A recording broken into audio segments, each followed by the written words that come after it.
सबसे बड़ी अंतर्राष्ट्रीय खबर यह है कि ईरान में जनता पिछले 13 दिनों से लगातार विरोध प्रदर्शन कर रही है। वहां की जो जनता है, लोग हैं, वो लगातार सड़कों पर उतरे हुए हैं।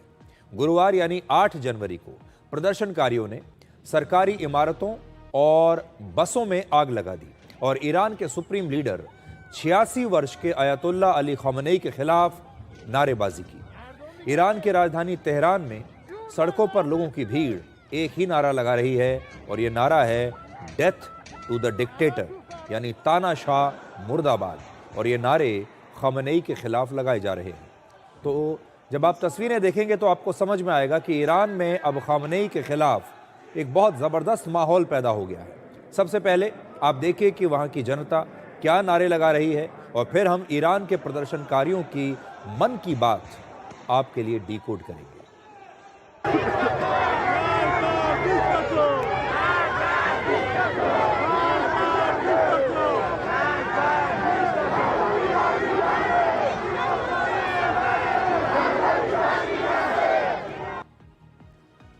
इन प्रदर्शनकारियों ने ईरान के आखिरी शाह के निर्वासित बेटे और क्राउन प्रिंस 65 वर्ष के रजा पहलवी की ईरान में वापसी के लिए भी नारे लगाए हैं। वो चाहते हैं कि रजा पहलवी ईरान में अब वापस आएं और वही ईरान के क्राउन प्रिंस हैं। रजा पहलवी को इस आंदोलन का एक बहुत बड़ा चेहरा माना जा रहा है और वो इस समय अमेरिका में है और उन्होंने अपने समर्थकों से ईरान की सड़कों पर उतरने और खमेनी का विरोध करने की अपील की थी। पहले ये कहा जा रहा था कि आज यानी शुक्रवार को ईरान में बहुत बड़े विरोध प्रदर्शन हो सकते हैं। इसके बाद ईरान से ऐसी तस्वीरें आईं जिनमें सड़कों पर सैकड़ों हजारों लोगों की भीड़ दिखाई दी और इस भीड़ ने नारे लगाकर लगातार सरकार का विरोध किया है। और ईरान के जितने भी प्रांत हैं, ऐसा नहीं है कि सिर्फ तेहरान में, ईरान के जितने भी प्रांत हैं, पूरे ईरान में सड़कों पर इस प्रकार के प्रदर्शनकारी उतरे हुए हैं और एक ज़बरदस्त दबाव वहाँ की सरकार पर इन लोगों ने इस समय बनाकर रखा है।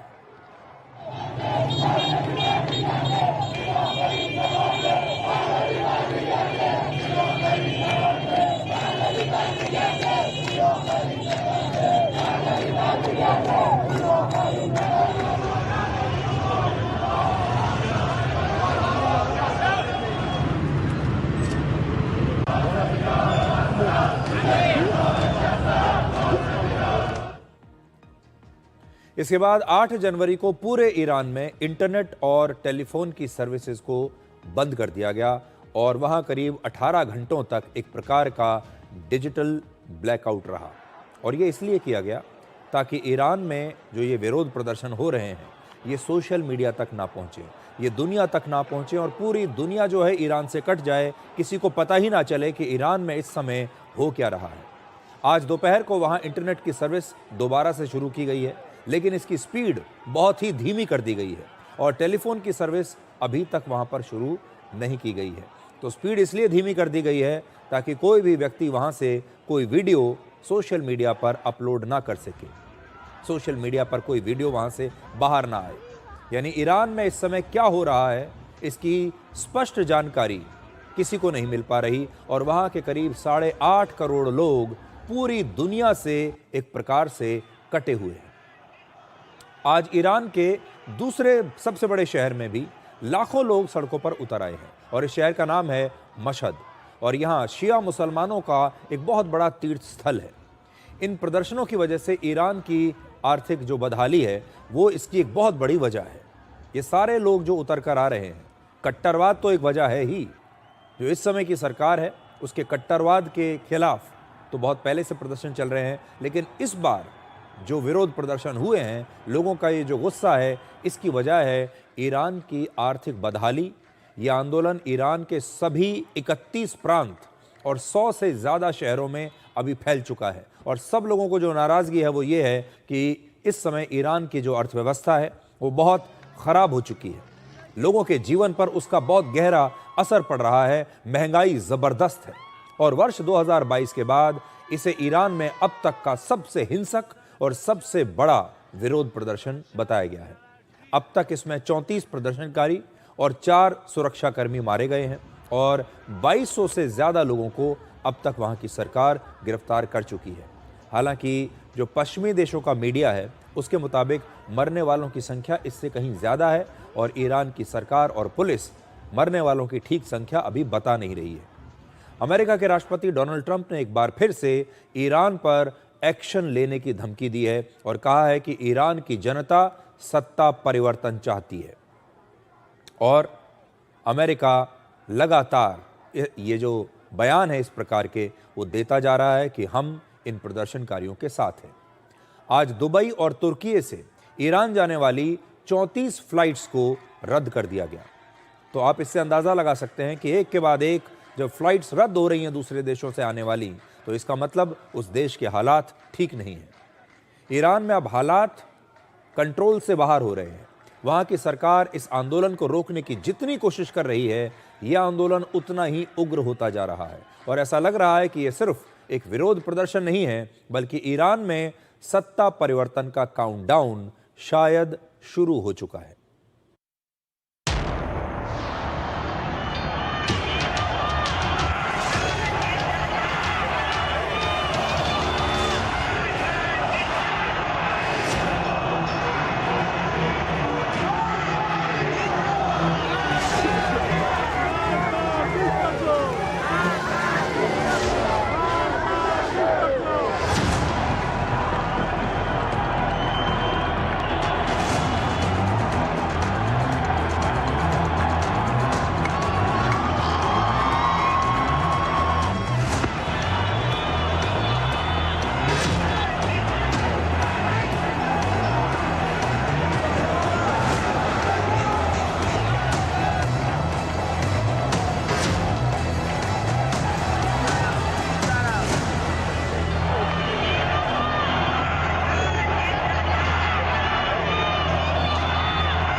तो ये तस्वीरें आपने देखी और इन तस्वीरों से आप समझ गए होंगे कि ईरान में जो हालात हैं इस समय किस प्रकार के हैं।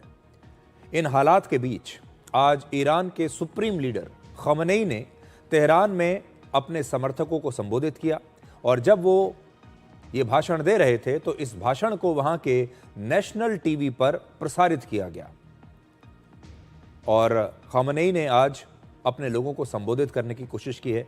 अपने देश के तमाम लोगों को उन्होंने थोड़ा एक प्रकार से अपनी बात उन तक पहुंचाने की कोशिश की अपने नेशनल टीवी के जरिए। अपने आज के भाषण में उन्होंने 3 बड़ी बातें कही हैं। पहला, ईरान में इस्लामिक शासन की स्थापना सैकड़ों हजारों लोगों के बलिदान से हुई है और उनकी सरकार इन प्रदर्शनकारियों के सामने झुकेगी नहीं। तो पहली चीज़ तो ये आ गई है कि खमेनी बिल्कुल भी कमज़ोर नहीं पड़ रहे हैं, झुकने के लिए तैयार नहीं है, कॉम्प्रोमाइज़ करने के लिए बिल्कुल तैयार नहीं है। इससे यह पता चलता है कि खमेनी इन प्रदर्शनकारियों पर सख्ती कर सकते हैं और आगे चलकर और ज़्यादा सख्ती करेंगे, क्योंकि अमेरिका लगातार ये कह रहा है कि अगर खमेनी ने, उनकी सरकार ने इन प्रदर्शनकारियों पर सख्ती की तो फिर अमेरिका ईरान में दखल अंदाजी करेगा। दूसरी बात जो खमेनी ने कही वो ये कि अमेरिका के राष्ट्रपति डोनाल्ड ट्रंप के हाथ ईरान के लोगों के खून से रंगे हुए हैं और ट्रंप को अपने देश की समस्याओं पर ध्यान देना चाहिए और अपने काम से काम रखना चाहिए। उन्होंने ये आरोप लगाने की कोशिश की है कि इन सब के पीछे अमेरिका का हाथ हो सकता है, अमेरिका इन लोगों को भड़का रहा है और समर्थन दे रहा है। और तीसरी बात उन्होंने कही कि ईरान में कुछ दंगाई अमेरिका के राष्ट्रपति को खुश करने के लिए सार्वजनिक संपत्ति को नुकसान पहुंचा रहे हैं और ये गलत बात है, इसे बर्दाश्त नहीं किया जाएगा। अब आप सुनिए खमेनी का आज का ये भाषण।